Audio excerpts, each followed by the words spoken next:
तान्या तुमको मैनेज करना पड़ेगा। अगर मैंने कहीं ना कहीं तो गिरोगी ना, यहीं पे गिर जाओ, ज्यादा अच्छा है। तान्या झा भौजी है तो हम कहता नहीं कि 10 जगह मरवाइला से एक जगह मरवाइला अच्छा बा। ठीक बा कि जहाँ रहा बराबर मरवावा और आगे बढ़ल कर। ठीक बा।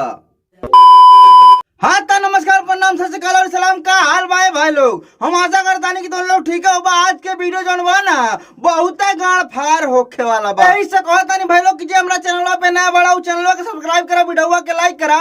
भाई लोग तो नहीं लोग ना वीडियो तो देखेला लेकिन सब्सक्राइब ना करेला यार। कह दा भाई लोग यार, हाथ जोड़ के विनती बा कि सब्सक्राइब कर दा और वीडियो के लाइक कर दा। ठीक बा, काहे से बड़ी मजा आवाला बा। तो ढेर बकचोदी ना करो, करो तानी वीडियो शुरू तरबूजाओ।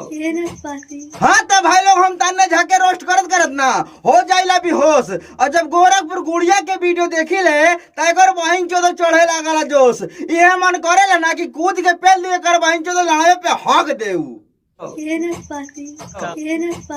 देखा तारा भाई लोग, बाबू सोना बेबी राजा रानी छोड़ के एक बहिन चोदो गुड़िया गोरखपुरी कह तारी ये नसपाती तावा हमार छील दा झाटी।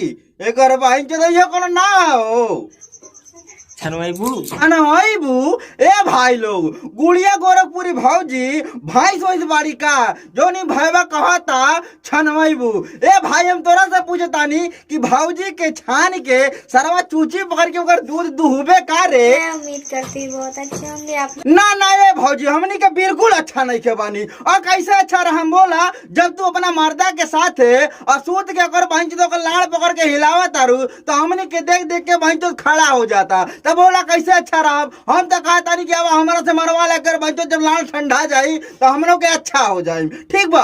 तान्या तुमको मैनेज करना पड़ेगा। अगर मैंने कहीं ना कहीं तो गिरोगी ना, यहीं पे गिर जाओ, ज्यादा अच्छा है। तान्या झा भौजी है तो हम कहता नहीं कि 10 जगह मरवाइला से एक जगह मरवाइला अच्छा बा। ठीक बा कि जहाँ रहा बराबर मरवावा और आगे बढ़ल कर। ठीक बा।